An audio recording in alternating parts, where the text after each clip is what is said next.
귀한 말씀으로 또 하나님 말씀을 나누기 전에 또 아름다운 찬양으로 이렇게 은혜와 감동을 받게 해주셔서 감사합니다.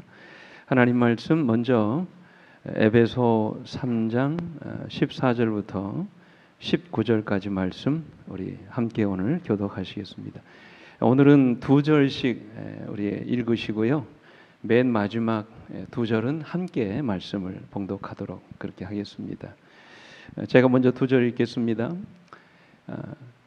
이러므로 내가 하늘과 땅에 있는 각 족속에게 이름을 주신 아버지 앞에 무릎을 꿇고 비노니 그의 영광의 풍성함을 따라 그의 성령으로 말미암아 너희 속사람을 능력으로 강건하게 하시오며 믿음으로 말미암아 그리스도께서 너희 마음에 계시게 하시옵고 너희가 사랑 가운데서 뿌리가 박히고 터가 굳어져서 같이 읽겠습니다. 시작.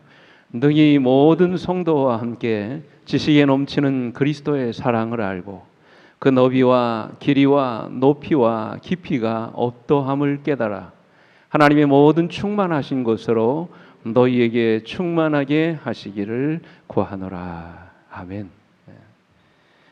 오늘 본문에는 에베소 교인들을 위해서 드렸던 바울의 기도가 기록되어 있습니다. 에베소 교회는 바울이 가장 오랫동안 머물러서 목회를 했던 교회였습니다. 학자들에 따르면 바울이 적어도 3년 이상 에베소 교회에 머물렀던 곳이라고 추측을 합니다. 에베소 교회는 바울 당시 소아시아 선교사에게 중심 역할을 했던 그런 교회였습니다.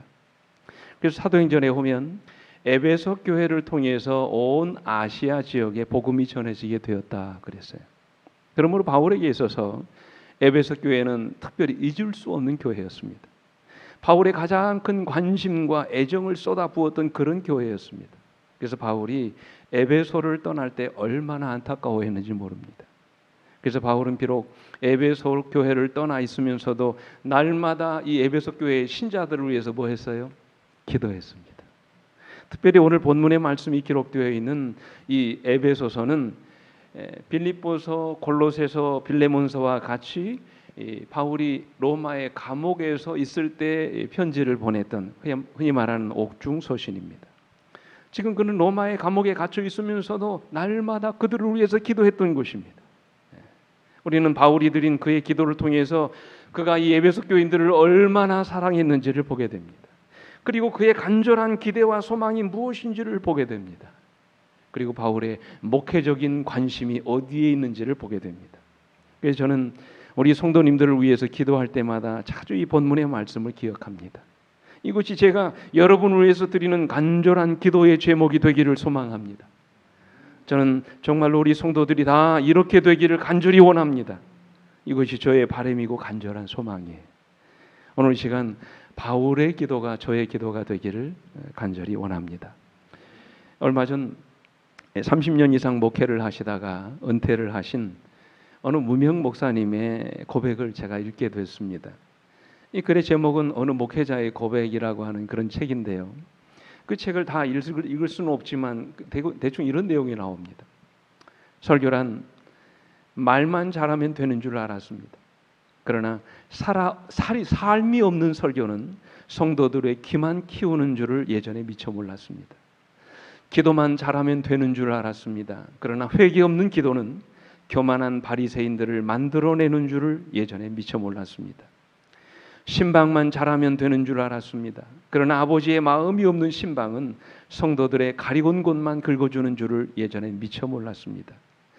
장수만 좋으면 부흥하는 줄로 알았습니다. 그러나 한 영혼을 찾아가는 사랑이 없는 부흥은 나는 너를 도무지 모른다고 하시는 주님의 엄중한 심판을 받게 됨을 예전에는 미처 몰랐습니다. 삶이 없는 설교를 유창하게 했습니다.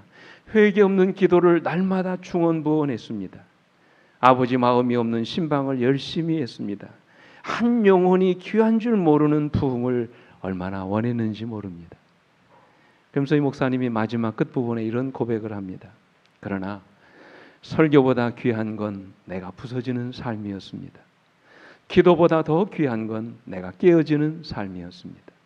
신방보다 더 귀한 건 내가 아버지의 마음을 품는 것이었습니다. 부흥보다 더 귀한 건 내가 한 영혼을 불쌍히 여기는 마음이었습니다. 제가 이 글을 읽으면서 저의 지나온 목회 사역을 다시 한번 돌아보는 그런 기회가 되었습니다. 정말로 나의 설교가 삶을 통해서 성도들에게 전해지고 있는지, 나의 기도가 진정한 회개의 경험으로 이어지고 있는지, 그리고 나의 신방이 아버지의 마음을 품는 그런 마음으로 이루어지고 있는지, 그리고 내가 진정으로 원하는 부흥이 정말로 한 영혼에 대한 사랑으로 이루어지고 있는지, 저의 지나온 사역들을 다시 한번 돌아보게 해주는 그런 말씀이었습니다. 저는 저의 남은 사역이 이런 모습으로 변화되기를 간절히 소망합니다. 이것이 저의 간절한 기도이고 간절한 소망입니다. 오늘 여러분, 그렇다면 바울의 기도가 무엇입니까? 이 바울의 간절한 기대와 소망이 무엇입니까? 바울의 목회적인 관심이 과연 어디에 있었습니까? 그는 과연 무엇을 위해서 기도하고 무엇을 위해서 하나님께 간절히 매달렸습니까? 오늘 본문에는 바울이 드린 세 가지 기도가 나옵니다. 첫째로 바울의 기도는 우리의 속사람을 강건하게 해달라고 기도하고 있습니다. 여러분 16절 말씀을 좀 볼까요? 같이 한번 읽어보겠습니다. 시작. 그의 영광의 풍성함을 따라 그의 성령으로 말미암아 너희 속사람을 능력으로 강건하게 하시오며 그랬어요. 이 바울이 그렇게 기도하잖아요. 우리의 속사람을 능력으로 어떻게 해달라고요? 강건하게 해달라고 기도합니다. 우리 속사람이 무엇입니까? 우리 성경에서 속사람은 겉사람과 반대되는 것입니다. 그렇다면 여러분, 겉사람은 무엇입니까? 이 겉사람은 우리 육신을 말하는 것입니다. 늙고 병들어 죽을 수밖에 없는 우리 육신이 겉사람이에요. 그래서 고린도후서 4장 16절에 보면 그러므로 우리가 낙심하지 아니하노니 우리의 겉사람, 이 육신은 뭐하지만 낡아지지만 우리 속사람은 날로 뭐한다고요? 새로워진다고 그랬어요. 그렇다면 우리 속사람은 뭘까요? 낡아지지 않은 날로 새로워지는 우리 속사람이 무엇입니까? 우리 마음입니다. 그렇죠? 우리의 정신을 말합니다. 우리 인간의 이성과 의지가 작용하는 인격이 바로 우리 속사람이에요. 다시 말해서 우리 영혼이 자리 잡고 있는 곳입니다. 하나님과 교통하는 보이지 않은 내면의 인격이 바로 우리 속사람이에요. 그리스도 안에서 예수 믿고 거듭난 마음, 바로 그것이 우리의 속사람인 것입니다. 이 속사람이 바울은 어떻게 되기를 원했다고요? 강건해지기를 기도했다고 그랬습니다. 왜요? 그 이유가 무엇일까요? 여기 요한 3서 1장 2절에 보면 그런 말씀이 있죠. 우리가 잘 아는 말씀. 뭐라고 합니까? 사랑하는 자여, 내 무엇이 잘됨 같이요? 영혼이 잘됨 같이 내가 범사에 잘되고 강건하기를 내가 간구하노라 그랬어요. 여러분, 무엇이 잘됨 같이요? 내 영혼이 잘됨 같이. 그렇게 말씀하셨어요. 무슨 말입니까? 우리의 영혼이 잘 돼야 우리의 모든 범사가 잘 되고 강건하게 된다는 그런 말씀이에요. 우리의 내면에 자리 잡고 있는 마음이 건강해야 우리가 하는 모든 일들이 잘 되고 강건하게 된다는 그런 말씀입니다. 그래서 우리 인간의 모든 문제에 대한 해답은 우리 마음이 얼마나 강건하느냐에 달려 있습니다. 그 마음의 생각이, 그 영혼이 얼마나 강건하느냐에 따라 우리 인생의 성패가 달려 있다는 그런 말씀이에요. 그러므로 여러분, 우리의 속사람이 강건하게 된다는 것은 대단히 중요한 문제입니다. 왜요? 우리의 영혼이 건강해야 하는 모든 범사가 잘 되고 육신이 강건해지기 때문에 그렇습니다. 요즘 서점가에서 읽혀지고 있는 그 책 가운데 뇌내 혁명이라고 하는 책이 있습니다. 아주 유명한 책입니다. 일본인 작가 히로야마 시게오라고 하는 사람이 쓴 책인데요. 이 사람이 이 책을 쓰기 전에 30년 전에 일단 다른 책을 썼습니다. 그때도 그는 이 건강에 대한 이야기를 주로 다루고 있는데, 이전의 책에서 그는 건강의 6가지 조건을 이야기합니다. 첫 번째 조건은 피곤하지 않게 살아야 된다. 건강하려면. 두 번째는 적절하게 잠을 잘 자야 된다는 것입니다. 세 번째는 건강하게 살려면 식욕을 절제를 잘 해야 된다고 얘기합니다. 그리고 넷째는 불쑥불쑥 일어나는 인간적인 화를 잘 참아야 된다고 얘기합니다. 다섯 번째는 자기의 두뇌를 지속적으로 활용할 줄 알아야 된다고 합니다. 마지막 6번째가 뭔지 아세요? 적절한 운동을 해야 된다고 얘기합니다. 이 6가지만 잘 조화를 갖추어서 하게 되면 어떻게 살 수 있다? 건강하게 살 수 있다. 그렇게 얘기합니다. 근데 여러분, 30년 후에 그가 지은 이 뇌내 혁명에는 이 6가지 조건 이외에 인간에게 정말로 건강을 위해서 필요한 한 가지가 더 있다고 주장합니다. 그게 뭔지 아십니까? 이렇게 얘기합니다. 그것은 바로 마음의 평안입니다. 그리고 이 마음의 평화가 건강해서 차지하는 비중은 몇 퍼센트라고요? 비중이 55%나 된다고 그랬어요. 다른 모든 것보다 더 중요한 것이 바로 마음의 평화라고 하는 것입니다. 우리 마음이 건강하지 않으면 결코 우리가 건강하게 될 수 없다는 것입니다. 진정으로 우리의 삶이 부요해지기를 원한다면 보이지 않은 우리 마음이 더 신경을 써야 된다는 것입니다. 마치 뿌리가 건강하지 못한 나무가 튼튼한 나무로 자랄 수 없듯이 우리 인간의 정신이, 우리 인간의 영혼이 건강하지 않으면 결국 그 사람은 건강한 삶을 살 수 없다는 것입니다. 그러나 여러분, 뿌리가 건강한 나무는 세상의 어떤 시련과 폭풍이 와도 흔들리지 않습니다. 끄떡하지 않습니다. 오히려 모진 풍랑 속에서도 단단하게 뿌리를 더 깊이 내립니다. 우리 영혼이 건강해야 되는 이유가 바로 이것입니다. 프랑스의 잡지인 그 여성 잡지인 엘르라고 하는 그 잡지의 편집장이었던 장 도미니크 보비라고 하는 사람이 있습니다. 아주 유명한 사람이에요. 근데 여러분 사진 속에 보시는 것처럼 이 사람이 참 불행한 남은 인생을 살았는데 원래 이 사람은 두 아이의 아주 자상한 아버지였습니다. 그는 저널리스트로 사회적인 명성도 얻었고 아주 정열적이고 완벽한 일처리를 통해서 주변 사람들로부터 성공한 사람, 아주 성공적인 인생을 살았던 사람으로 알려지고 있었습니다. 근데 지난 1995년 12월 어느 날 평소처럼 그가 잡지사 일을 마치고 자동차로 귀가하던 도중에 갑자기 의식을 잃고 쓰러집니다. 왜 쓰러졌을까요? 여러분 아시는 것처럼 갑작스럽게 그 뇌신경에 마비가 온 것입니다. 우리나라로 말하면 뇌졸중이 온 것입니다. 그래서 쓰러진 것입니다. 대뇌의 인지 기능은 남아 있는데 뇌교가 손상돼 가지고 신경 신호들이 말초 신경까지 전달되지가 않는 것입니다. 의식은 멀쩡한데 몸을 움직일 수가 없는 것입니다. 이렇게 그는 3주를 살았습니다. 혼수 상태로 이렇게 깨어나지 못했습니다.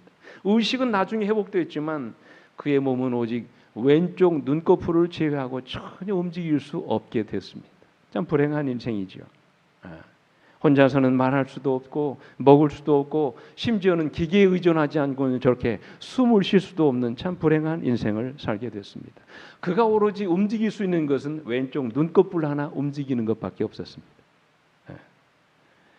근데 그는 잃어버린 것을 보며 자기 인생을 포기한 것이 아니라 자기 의지로 스스로 움직일 수 있는 왼쪽 눈꺼풀 하나로 그의 인생을 다시 시작합니다. 이 친구들이 그에게 책을 쓸 것을 권유합니다. 글로도 말로도 할 수 없었기 때문에 그가 의사소통을 할 수 있는 유일한 방법은 왼쪽 눈꺼풀을 깜빡이는 것이었어요. 그래서 이 친구들과 약속을 합니다. 이 프랑스어 알파벳의 E는 왼쪽 눈꺼풀을 몇 번 깜빡이고 S는 몇 번 깜빡이고 이렇게 서로 부호를 정한 것입니다. 이렇게 해가지고 그가 하루에 쓴 글이 반쪽 페이지입니다. 그래서 여러분 1년 3개월 정확하게 말하면 15개월 동안 무려 20만 번의 눈을 깜빡이 어려가지고 죽기 직전에 저렇게 130쪽짜리 지은 책이 바로 잠수복과 나비라고 하는 책입니다. 그는 그 책에서 비록 그의 몸이 꽉 끼는 잠수복에 갇혀있는 그런 불편함을 느끼지만 그의 마음은 뭐처럼요? 나비처럼 자유롭게 헐헐 날리는 그런 꿈을 가지고 있다. 그는 그렇게 이야기합니다. 그는 그 책에서 이런 말을 합니다. 열쇠로 가득 찬 이 세상에서 내 잠수복을 열어줄 열쇠는 없는 것일까? 나의 자유를 되찾아줄 만큼 막강한 돈, 화폐는 없는 것일까? 아니다. 뭐라고 말합니까? 정신이 살아있으면 인간은 시공을 초월해 날 수 있다. 그래서 무슨 말입니까? 마음이 건강하면 얼마든지 우리가 자유를 누릴 수 있다는 말이에요. 그 사람의 영혼만 건강하면 어떤 환경에서든지 우리가 행복을 누릴 수 있다는 그런 말씀입니다. 우리 영혼이 살아있으면 우리는 얼마든지 다시 일어설 수 있다고 그는 말합니다. 중요한 것은 마음가짐이라는 것이지요. 한마디로 우리의 영혼이 잘 돼야 한다는 그런 말씀이에요. 그래야 범사가 잘 되고 강건하게 되는 것입니다. 우리 영혼은 마치 나무의 뿌리와도 같습니다. 나무는 뿌리로부터 모든 양분을 공급받습니다. 그래서 뿌리가 깊을수록 나무는 더 크게 자라는 것입니다. 그러므로 여러분, 그 사람의 크기는 그 영혼의 크기와도 같습니다. 그 영혼의 크기에 따라 그 사람의 크기가 결정되기 때문에 그렇습니다. 그렇다면 어떻게 우리 영혼이 강건하게 될 수 있을까요? 어떻게 하면 우리의 속사람이 날마다 강건해질 수 있을까요? 다시 여러분 16절 말씀을 봅니다. 같이 한번 읽어볼까요? 이 말씀 시작. 그의 영광의 풍성함을 따라 그의 성령으로 말미암아 너희 속사람을 능력으로 강건하게 하시오며 그랬어요. 여러분 무엇으로요? 이 성경이 뭐라고 말씀하십니까? 그의 무엇으로요? 성령으로 말미암아라고 그랬어요. 나의 능력이 아닙니다. 그분의 성령으로 말미암아 우리 영혼이 강건하게 되는 것이라고 말씀하셨어요. 성령 하나님의 능력으로 오늘 여러분과 저의 속사람이 건강하게 되는 것이라고 성경은 말씀하십니다. 오늘 여러분 성령이 하시는 일이 무엇입니까? 성령께서 우리 안에서 이루시는 일이 뭐예요? 성령은 우리를 거듭나게 하십니다. 성령은 우리를 변화되게 하십니다. 성령은 끊임없이 우리를 자라게 하십니다. 성령은요 우리의 속사람을 날마다 회개하게 하십니다. 그리고 우리는 성령을 통해서 하나님의 초자연적인 능력을 받습니다. 그래서 우리에게 성령이 임하시면 우리가 권능을 받게 되는 것입니다. 우리 힘으로 할 수 없는 일들을 하게 되는 것입니다. 우리 안에 보이지 않은 하나님의 형상을 회복하게 되는 것입니다. 우리로 하여금 그리스도의 장성한 분량에 이르기까지 오늘 여러분과 저를 자라게 하시는 것입니다. 그래서 이러한 성령의 능력이 오늘 우리의 속사람을 강하게 하는 것이라고 말씀하십니다. 그래서 유명한 스가랴 4장 6절에 보면 뭐라고 말씀하세요? 이는 힘으로 되지 아니하며 능력으로 되지 아니하고 오직 나의 뭐로 되느니라? 영으로 되느니라. 성경은 그렇게 말씀하셨어요. 자, 그렇다면 우리가 해야 할 일이 무엇입니까? 그저 가만히 있으면 우리의 속사람이 강하게 됩니까? 그저 기다리고 있으면 우리 영혼이 강건해집니까? 아니지요. 그럼 우리가 어떻게 해야 될까요? 다시 본문의 말씀 14절로 15절의 말씀 다시 같이 읽겠습니다. 시작. 이러므로 내가 하늘과 땅에 있는 각 족속에게 이름을 주신 아버지 앞에 무릎을 꿇고 비노니라고 그랬어요. 여러분 지금 바울이 무엇을 하고 있습니까? 기도하고 있어요. 에베소 교인들의 속사람이 성령이 주시는 능력으로 강건하게 해달라고 그 바울은 간절히 기도하고 있는 것입니다. 성령의 능력은 이처럼 간절히 기도하는 자들에게 부어지는 줄 믿습니다. 그래서 주님은 말씀하셨지요. 누가복음 11장 13절에 너희가 갈지라도 좋은 것을 자식에게 줄 줄 알거든 하물며 하늘 아버지께서 구하는 자에게 여기 성령을 주시지 않겠느냐 말씀하셨어요. 그래서 여러분 사도행전 1장에 보면 제자들이 마가의 다락방에 모여 아버지께서 약속하신 성령을 보내주시라고 마음을 같이하여 오로지 기도하는 일에 힘을 썼다고 그랬어요. 그때 오순절 성령의 역사가 그들에게 부어진 것입니다. 그들이 다 모인 가운데 성령 충만한 역사를 경험하게 된 것입니다. 그러므로 여러분 우리가 성령의 능력을 힘입지 못하는 이유는 기도하지 않기 때문입니다. 성령의 필요를 느끼지 못하기 때문입니다. 그러므로 여러분이시여 성령의 능력으로 충만케 되시기를 원한다면 오늘 매 순간 우리는 성령의 능력의 충만을 위해서 날마다 기도하셔야 돼요. 우리 본교의 신학자였던 리로이 프롬이라고 하는 신학자가 지은 우리에게 오신 그리스도의 영이라고 하는 책이 있습니다. 이 책에 보면 이런 말씀이 있어요. 제자들은 예수의 외적인 임재가 그의 육체의 영역 가운데 계실 때에는 그분과 함께 하였지만 그의 내주하심으로부터만 오는 그분의 형상을 나타내지 못했다. 이게 무슨 말입니까? 육신적으로 주님이 그들 곁에 있었을 때에는 예수님과 같은 품성을 그들이 나타내지 못했다는 말이에요. 그분은 겸손하셨지만 그들은 거만하였다. 그분은 이타적이었지만 그들은 이기적이었다. 그 다음 말씀 보십시오. 그러나 성령께서 그들을 충만케 하였을 때 예수의 형상, 성향, 그분의 특성을 어디로 갖고 오셨다고요? 우리 안으로, 우리 속으로 갖고 들어오셨다라고 말씀하셨어요. 참 얼마나 놀라운 말씀입니까?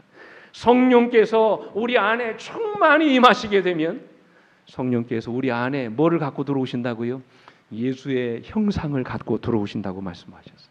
그래서 영감의 글은 이렇게 말씀하십니다. 그들의 생각은 그리스도로 가득 찼고 그분의 나라를 확장시키는 것이 그들의 목적이 되었다. 그 다음 말씀 보세요.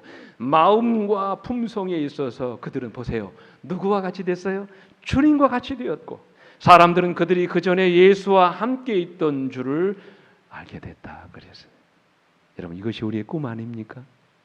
여러분 이것이 우리의 기도 제목이 아닌가요? 그러면 여러분 날마다 성령 충만을 위해서 기도하시는 여러분과 제가 되기를 간절히 바랍니다. 날마다 여러분 안에 잃어버린 예수의 형상을 회복할 수 있는 능력을 주시라고 여러분 그렇게 기도하는 여러분과 제가 되기를 간절히 바랍니다. 이것이 우리 모두의 기도의 제목이 되셔야 돼요. 그래서 영감이 이렇게 말하지요. 이것이 우리가 능력을 받을 수 있는 방편임에도 불구하고 왜 우리는 성령의 선물을 열망하고 애타야 하지 않는가? 왜 우리는 그것에 대하여 말하고 그것을 위해 기도하고 그것에 관해 설교하지 않는가? 주께서는 부모가 자식에게 좋은 선물을 주기를 원하는 것보다 당신을 섬기는 자들에게 성령을 주시기를 더 원하고 계신다. 모든 교역자들은 매일 성령의 침례를 위해서 하나님께 뭐 해야 된다고요? 탄원해야 된다고 그랬어요. 사랑하는 성도 여러분, 바로 이것이 바울의 기도였습니다. 그의 성령으로 말미암아 우리의 속사람을 능력으로 강건하게 해달라는 것이 이 바울의 기도였습니다. 오늘 이 바울의 기도가 우리 모두의 기도가 되기를 간절히 바랍니다. 둘째로 바울의 기도는 믿음으로 말미암아 그리스도께서 우리 마음에 계시게 해달라고 했어요. 여러분 우리 속사람인 마음이 강건하게 되는 것도 중요하지만 그보다 더 중요한 것은 그리스도께서 우리 안에 계시는 거예요. 그렇지 않습니까? 17절 말씀 같이 읽습니다. 시작. 믿음으로 말미암아 그리스도께서 너희 마음에 계시게 하시었고 너희가 사랑 가운데서 뿌리가 박히고 터가 굳어지기를 원한다고 그랬어요. 여러분 여기서 보십시오. 계시다. 믿음으로 말미암아 그리스도께서 우리 마음에 계시다라고 하니 계시다는 말은 단순히 주님이 잠시 머물러 계시는 그것을 의미하지 않습니다. 물론 우리가 예수님을 믿음으로 영접할 때 주님은 우리 안에 계십니까? 예, 계십니다. 근데 여러분 여기 계시다라고 하는 이 말씀의 표현은 단순히 그분이 우리 속에 그냥 머물러 있는다, 손님처럼 가끔씩 왔다가 가신다는 그런 의미가 아닙니다. 헬라어에 보면 이 계시다라고 하는 이 말이 카토이케오라고 하는데 이 말의 뜻이 뭐냐면 거주하다, 묵다, 그 집에 아주 눌러 산다 그런 말이에요. 손님이 아니라 뭐가 되기를 원한다는 말씀이에요. 그 집에 주인이 되기를 원한다는 말씀이에요. 그래서 우리 본교회 주석에도 이렇게 말씀하셨어요. 그리스도는 가끔 뭘로 오시는 것이 아니라 손님으로 오시는 것이 아니라 심령에 거하며 계몽과 순교를 위해 능력을 끊임없이 주시는 분이시다 그랬어요. 주님이 가끔씩 우리의 필요에 따라 잠시 머물렀다 가시는 그런 분이 되시는 것이 아니라 우리 인생의 주인으로 우리 속에 완전히 머물러 계셔야 된다는 그런 말씀이에요. 그분이 내 삶의 모든 영역, 내 생각의 모든 영역을 온전히 지배하는 내 삶의 참된 주인이 되셔야 된다는 그런 말씀이에요. 저는 이 말씀을 읽을 때마다 성경에서 떠오르는 한 인물이 있습니다. 여러분 잘 아시는 삭개오라는 인물이에요. 제가 예전에 한번 드렸던 기억이 납니다만 삭개오의 인생에 있어서 돈이 전부였습니다.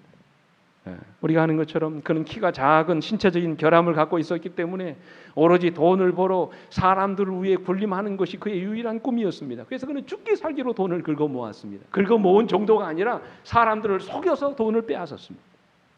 그러나 세상의 부귀 영화와 재물을 가지면 가질수록 그는 오히려 더 목마르고 허탈했습니다. 더 많은 것들을 누리고 그가 가지면 가질수록 그는 더 외롭고 고독했습니다. 결국 세상의 재물이 자신의 행복을 다 채워주지 못한다는 사실을 그가 알았습니다. 돈은 많이 있었지만 그는 결국 주님 앞에 실패한 인생임을 고백하지 않을 수 없었던 것입니다. 그러나 어느 날 삭개오를 주님이 찾아오시지요. 이 삭개오를 찾아오신 주님이 삭개오에게 하신 첫 마디 말씀이 무엇입니까? 누가복음 19장 5절에 예수께서 그곳에 이르사 쳐다보시고 이르시되 삭개오야 속히 내려오라. 내가 오늘 내 집에 뭐 해야 되겠다고요? 유하여야 하겠다고 말씀하셨어요. 여러분 여기 유하여야 하겠다 이 말씀이 카토이케오입니다. 손님으로 오시는 것이 아니라 삭개오의 집에 영원히 머무를 주인처럼 내가 네 집에 머물기를 원한다는 그런 말씀이에요. 그때 삭개오가 어떻게 했다고 그랬어요?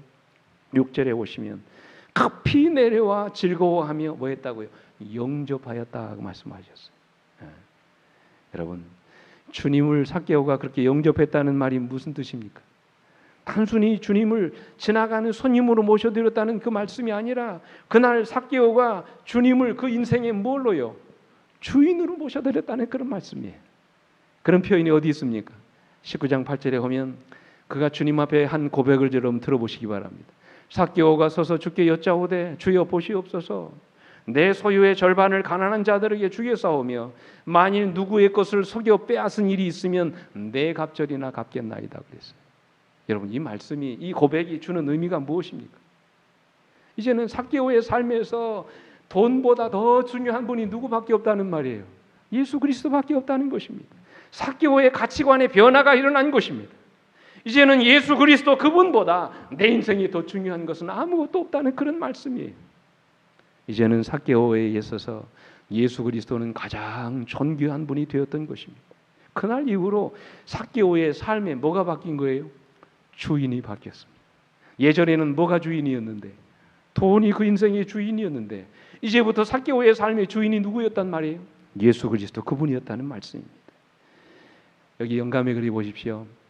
삭개오는 그저 지나가는 손님처럼 그의 집에 그리스도를 영접한 것이 아니라 영혼의 성전에 거하시는 분으로 그분을 영접했다고 그랬어요. 그러자 여러분 삭개오의 삶에 놀라운 변화가 일어났습니다. 기쁨이 찾아왔습니다. 그의 삶이 날마다 행복해졌습니다. 그의 인생이 달라지는 복을 누리게 됐습니다. 사람들로부터 사랑과 존경을 받으며 그야말로 성공적인 인생을 살아가는 사람으로 그의 삶이 바뀌어지게 된 것입니다. 그날 삭개오는 그의 집에 주님을 영접한 것이 아니라 그의 삶에, 다시 말해서 그 마음의 가장 중요한 자리에 우리 주님을 모시게 되었던 것입니다. 사랑하는 성도 여러분, 우리 주님은 그저 이 시간에 지나가는 손님으로 이 자리에 오기를 원하지 않으십니다. 주님은 여러분의 영혼의 성전에 온전히 머물러 살기를 원하십니다. 우리 주님은 아예 우리들의 삶의 자리에 오셔서 오늘 여러분과 저의 삶의 주인이 되기를 원하십니다. 얼마 전에 우리 교회 한 집사님과 이야기를 하는 도중에 그분이 저에게 그런 말씀을 하세요. 목사님, 사실 예수님이 내 안에 계시지 않아요. 이것이 저를 가장 힘들게 합니다. 그래서 그냥 무심코 넋두리처럼 하신 말씀인데 그 집사님의 말씀이 제 마음속에 오래오래 남았습니다. 목사님, 사실 제 안에 누가 계시지 않아요? 예수님이 계시지 않아요. 저는 그것이 가장 힘듭니다. 그래서 오늘 여러분에게 질문합니다. 오늘 여러분 안에는 주님이 계십니까? 오늘 여러분의 모든 삶에서 우리 주님이 주인으로 자리 잡고 계십니까? 정말로 우리 주님이 여러분의 삶의 주인이 되고 있습니까? 지나가는 손님이 아니라 오늘 여러분과 삶의 진정한 주인으로 우리 주님이 자리 잡고 계십니까? 우리가 한번 깊이 생각해 보아야 할 참 중요한 문제라고 생각합니다. 이 부분에 대해서 도움이 되는 책이 있습니다. 로버트 멍어라고 하는 작가가 쓴 내 마음 그리스도의 집이라고 하는 그런 책입니다. 이 책은 얼마 전에도 이제 어린아이 이렇게 용어로 다시 증보해가지고 나온 책입니다. 아주 유명한 책입니다. 주님이 우리의 왕국, 우리 마음의 집에 손님이 아니라 주인으로 오시기를 원한다는 것입니다. 그 주님이 내 마음의 주인으로 오신다면 내가 그분을 향해 제일 먼저 해야 할 일이 뭔가? 이 책에서 이 작가 로버트 멍어는 이렇게 고백하고 있습니다. 주인님, 마음대로 다니면서 원하는 대로 하십시오. 그리고 그분에게 뭐를 내어드리는 거예요? 열쇠를 내어드려야 합니다. 근데 그분을 주인으로 모셔놓고도 이렇게 말하는 광경을 상상해 보십시오. 주인님, 이 방에는 들어오시면 안 돼요. 이 방에는 좀 곤란한 것들이 있습니다. 그러면 그분은 그 영역에 관한 한 주인이 되지 못한 것입니다. 근데 여러분, 때때로 우리가 이런 모습으로 살아갈 때가 얼마나 많습니까? 주님, 제가 예배하는 동안 내 삶을 지배하십시오. 나의 미래에 관한 한 다 주님께 맡깁니다. 주님, 저의 삶을 인도해 주십시오. 그러나 내가 사업을 위해서 매우 중요한 결정을 하고 있을 때 그 문제만은 나에게 분명한 계획이 있으니 그 주님 건드리지 말아 주십시오. 주님, 내가 주님 뜻대로 살기를 원합니다. 주님이 나를 지배하시기를 원합니다. 그러나 내가 좋아하는 일에 대해서는 내가 하고 싶은 대로 그냥 내버려 두십시오. 주님, 주님이 말씀하신 대로 살기를 원합니다. 얼마든지 주님 뜻 따라 내 삶을 살게 되기를 원합니다. 그러나 내가 즐기는 취미나 관심에 대해서는 간섭하지 말아 주십시오. 그저 내가 즐기고 싶은 대로 마음껏 즐기도록 내버려 두십시오. 여러분, 이것은 아직도 주님이 내 삶의 주인이 되지 못한 증거입니다. 주님이 내 삶의 모든 영역에서, 내 생각의 모든 영역에서 나를 온전히 지배하시게 해야 됩니다. 그래야 내 삶의 변화가 일어나는 거예요. 주님이 내 마음에 들어오셔서 야, 이거 치우자, 내 생각이 잘못됐다, 이런 습관은 좀 버려야 되겠다, 고치자, 바꿔야 된다, 이렇게 말씀하시면 어떻게 해야 합니까? 기꺼이 우리는 내 삶의 열쇠를 주님께 내어드리고 그분이 내 삶의 자리들을 바꾸어 주시도록 내 삶의 주권을 그분께 내어드려야 되는 것입니다. 그러나 우리는 때때로 그렇게 하지 않지요. 그래서 주님이 내 삶을 변화시키지 못하시는 것입니다. 오늘 여러분에게 호소합니다. 오늘 이 시간 주님이 우리 마음의 주인으로 머물러 계시도록 오늘 여러분의 인생의 열쇠를 주님께 내어드리지 않으시겠습니까? 구소련 당시에 자부르스키라고 하는 한 군인이, 직업 군인이 있었습니다. 이분은 깡패 출신입니다. 아주 포악한 사람이었습니다. 근데 이분이 예수 믿고 십자가의 사랑으로 변화되는 경험을 가졌습니다. 그래서 그는 만나는 사람들마다 그가 만난 예수님을 증거하는 그런 복음 전도자로 그의 삶을 살았습니다. 한 번은 그의 군대 상관이 그를 불러서 설득하기 시작했습니다. 내가 자네 예수만 부인하면 계급도 올려주고 봉급도 더 받을 수 있도록 내가 도와주겠다고 제의했습니다. 근데 자부르스키는 상관의 말을 듣지 않았습니다. 그러자 이 상관이 자부르스키에게 자신의 과거 경험을 이야기합니다. 여보게, 우리 부대에 자네와 비슷한 사람이 한 사람 있었지. 그는 목에 항상 저렇게 십자가를 걸고 다녔어. 내가 한 번은 그를 불렀네. 그리고 둘이서 오랫동안 이야기했네. 이야기가 끝마치자 그 친구는 목에 걸고 있던 십자가를 끌어서 탁자 위에 놓더니 다시는 십자가를 목에 걸고 다니지 않겠다고 하더군. 그리고는 공산당원이 되었네. 그가 얼마나 훌륭한 공산당원이 되었는지 아는가? 세상의 모든 사람들이 다 그를 부러워했지. 그래서 이 상관의 설득은 달콤했습니다. 그러나 자부르스키는 그 자리에서 이런 대답을 했습니다. 사실 저도 목에 건 십자가를 벗어놓을 수는 있습니다. 그러나 예수님이 그런 십자가에 계시지 않고 제 마음에 계시는데 어떻게 합니까? 저도 예수님을 탁자 위에 올려놓을 수 있습니다. 그러나 만약에 제가 그렇게 한다면 저의 생명은 끝난 것이고 저의 마음은 없는 것입니다. 그러므로 목에 건 십자가는 탁자 위에 올려놓을 수 있어도 내 마음에 계시는 주님을 탁자 위에 올려놓을 수는 없습니다. 그래서 사랑하는 성도 여러분, 이것이 우리 모두의 고백이 되어야 하지 않을까요? 이것이 우리 신앙이 되어야 하지 않겠습니까? 오늘 이것이 우리 모두의 기도가 되어야 되지 않겠습니까? 간절히 소망합니다. 오늘 우리 주님이 우리 모두의 마음속에 주인으로 계시도록 그렇게 기도하시는 여러분과 제가 되기를 간절히 바랍니다. 마지막으로 바울의 기도는 우리가 사랑 가운데서 뿌리가 박히고 터가 굳어져야 된다고 말씀하십니다. 다시 우리 17절 말씀을 봅니다. 한번 다시 한번 읽어볼까요? 중요한 말씀이니까. 시작. 믿음으로 말미암아 그리스도께서 너희 마음에 계시게 하시었고 너희가 사랑 가운데서 뿌리가 박히고 터가 굳어져서라고 말씀하셨어요. 여러분, 한번 질문 드릴까요? 왜 우리 신앙에 뿌리가 내리고 터가 굳어지지 않습니까? 아무리 오랫동안 우리가 예수님을 믿고 신앙을 해도 우리 믿음이 자라지 않은 이유가 어디에 있다고 생각하십니까? 여러분, 그 이유가 뭐라고 생각하십니까? 왜 우리 신앙이 제자리 걸음을 합니까? 왜 우리 신앙에 뿌리를 내리지 못하고 있습니까? 왜 우리 신앙이 자라지 않고 주님처럼 그렇게 변화되지 않습니까? 그 이유가 뭘까요? 오늘 본문은 그 이유가 하나라고 말씀하셨어요. 여러분, 그 이유가 뭔지 아세요? 그 이유는 한 번도 우리가 주님의 사랑을 가슴으로 느껴본 적이 없다는 것이에요.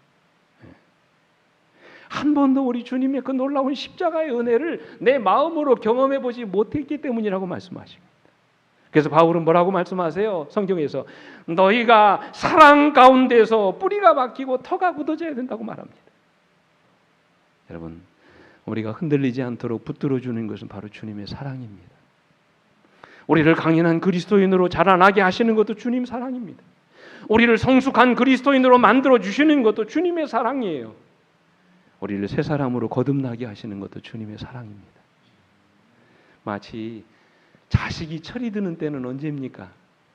부모가 베풀어 주신 뭐를 깨닫기 시작할 때, 사랑을 깨닫기 시작할 때 철없는 자식에게 철이 들기 시작하는 것입니다.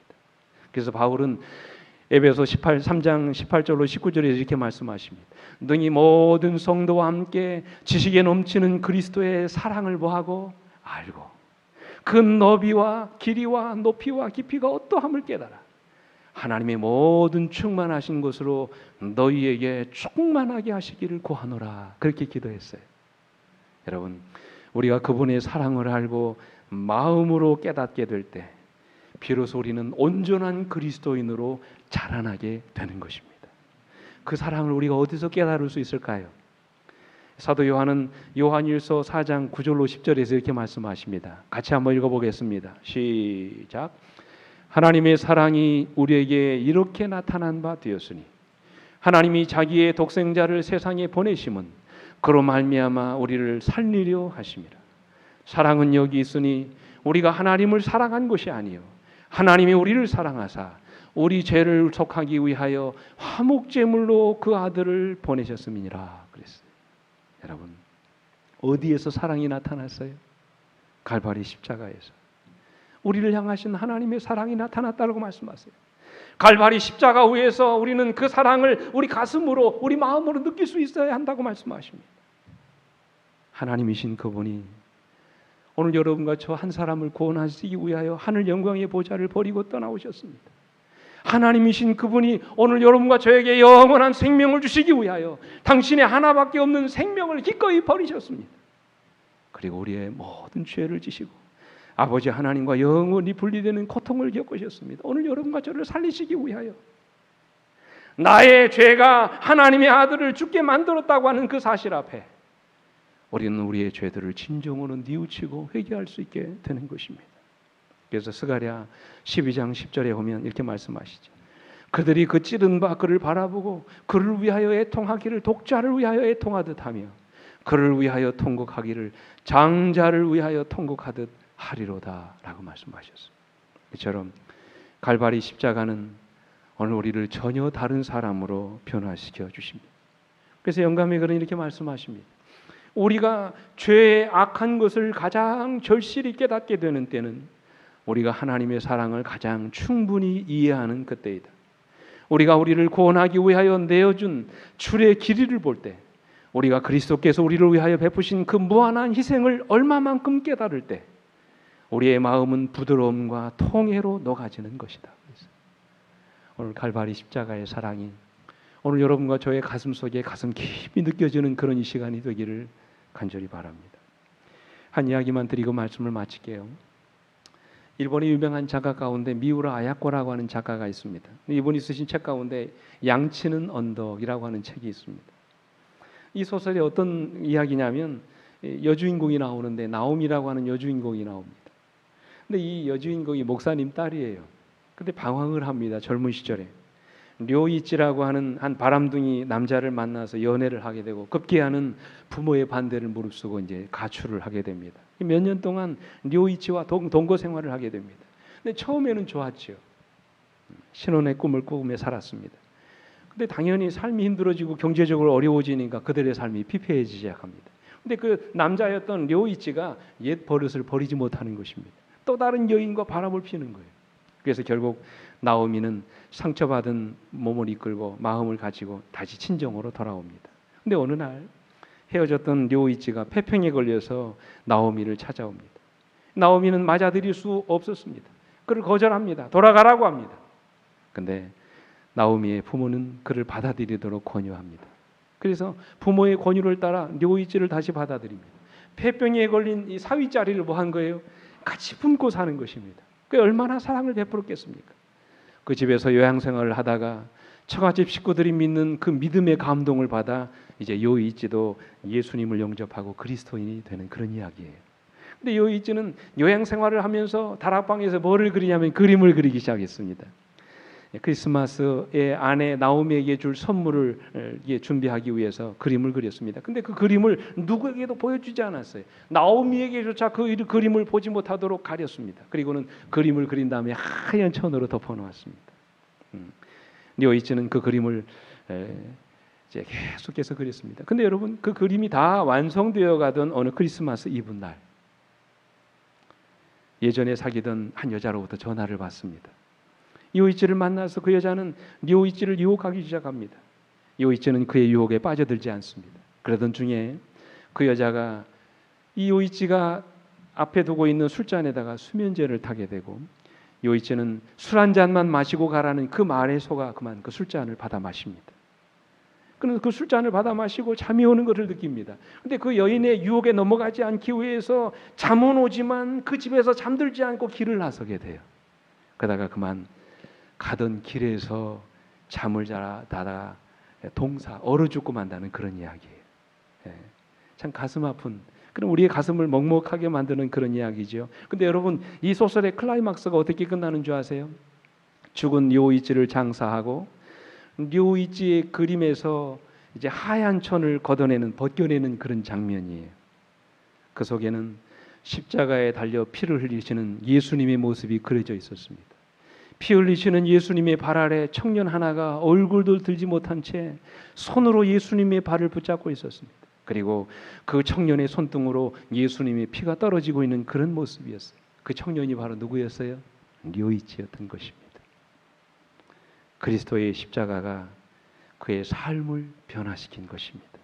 여러분, 바로 이것입니다. 저는 이제 말씀을 마칩니다. 오늘 예수 그리스도의 십자가가 오늘 여러분과 저의 삶 속에서 가슴으로 경험되어지길 간절히 바랍니다. 단순히 머리로만 아는 것이 아니라 여러분과 저의 마음으로 느껴지게 되기를 간절히 바랍니다. 그때 우리 신앙에 감격이 있고 기쁨이 샘솟게 되는 것입니다. 그때 우리 신앙에 변화가 오고 삶에 희망이 생기는 것입니다. 그때 우리는 비로소 주님을 진정으로 알게 되고 그분을 사랑할 수 있게 되는 것입니다. 그때 우리는 비로소 신앙에 뿌리를 내리게 되고 단단한 그리스도인으로 자리 잡게 되는 것입니다. 사랑하는 성도 여러분, 오늘 이 시간 주님의 이름으로 여러분에게 호소합니다. 갈바리 십자가 앞으로 한 걸음 더 나아가시게 되기를 간절히 바랍니다. 그리고 그곳에서 주님의 십자가의 사랑을 깊이 경험하시게 되기를 간절히 바랍니다. 그곳에서 하나님이 여러분을 얼마나 사랑하셨는지 가슴 깊이 경험하게 되기를 간절히 바랍니다. 그때 우리가 그 사랑 가운데서 뿌리가 박히고 터가 굳어져서 흔들리지 않은 신앙을 소유하게 될 것입니다. 갈바리 십자가가 우리들의 삶을 송두리째 변화시키시는 놀라운 축복을 경험하게 되실 것입니다.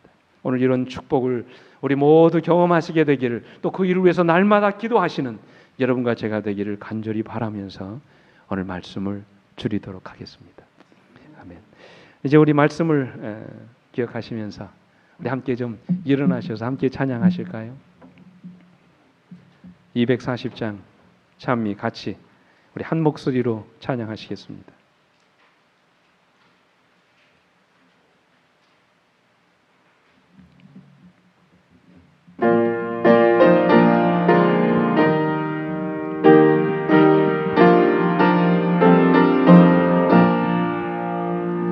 주 예수 크신 사랑 늘 말해 주시오. 내 평생 듣던 말씀 오 들려주시오. 저배지 않는 천국 주 예수 계신 곳 나 밝히 알아듣게 또 들려주시오. 내 평생 듣던 말씀 내 평생 듣던 말씀 주 예수 크신 사랑 또 들려주시오. 주 예수 나를 위해 이 세상 오셔서 나 같은 죄인 위에 피 흘려 주셨네. 날 구속하신 은혜 늘 잊기 쉬우리. 이 복스러운 말씀 또 들려주시오. 내 평생 듣던 말씀, 내 평생 듣던 말씀, 주 예수 크신 사랑 또 들려주시오. 이 세상 헛된 영광 날 미혹할 때에 주 예수 크신 사랑 늘 들려주시오. 저 하늘 빛난 영광 내 눈에 비칠 때 주 예수 크신 사랑 또 들려주시오. 내 평생 듣던 말씀, 내 평생 듣던 말씀, 주 예수 크신 사랑 또 들려주시오.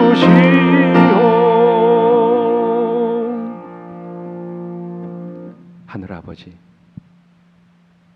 나처럼 연약하고 부족한 것이 많은 사람이지만 이 연약한 죄인을 구원하시기 위하여 우리 주님이 하늘 영광의 보좌를 버리시고 이 땅에 오셔서 그토록 모진 고난과 고통을 당하셨을 뿐만 아니라 십자가 위에서 우리의 죄를 다 대신 짊어지시고 영원한 죽음을 대신 돌아가셨음을 깨우쳐 주셔서 아버지 감사합니다. 우리가 그 십자가의 사랑을 잊고 살 때가 얼마나 많습니까? 아버지여, 우리의 허물을 용서하여 주시옵소서. 아버지여, 우리가 그 십자가의 사랑을 더 마음 깊이 경험하고 깨닫게 해 주시옵소서. 나를 위해 치루어진 이 엄청난 희생이 얼마나 큰 것인지를 아버지 깨닫게 해 주시옵소서. 나 하나를 구원하시기 위하여 하늘의 모든 것을 지불하셨다는 사실, 우리 하나님이 당신의 목숨을 걸고 나를 구원하셨다는 사실을 아버지 영원히 잊어버리지 않게 해 주시옵소서. 그 사랑에 우리 신앙의 뿌리가 굳어지게 하시고 단단해지게 인도해 주셨으며 어떤 시련과 폭풍 앞에서도 흔들리지 않은 그런 견고한 신앙을 우리가 가질 수 있도록 아버지 인도해 주시옵소서. 이제는 그 주님을 내 삶의 온전한 주인으로 모시고 그 주님과 함께 날마다 동행하며 살아가도록 하나님 인도해 주시옵소서. 오늘도 우리를 사랑하신 아버지 하나님의 놀라운 사랑을 늘 생각하며 항상 감사하고 기쁨과 감격 속에 살아가는 주의 성도들이 되게 해 주시옵소서. 이제는 우리 아버지 하나님의 놀라우신 은혜와 그 아들 예수 그리스도의 다함이 없는 십자가의 사랑과 오늘도 우리를 일으키시고 날마다 변화되고 주님 닮게 하시는 성령 하나님의 감화 감동하심이 오늘 십자가의 사랑에 감동되어 주님의 자녀로 영원히 살기로 결심한 주의 자녀들을 위해 이제로부터 영원토록 함께해 주시옵기를 우리의 구주이신 예수 그리스도의 이름으로 간절히 축원하옵나이다. 아멘.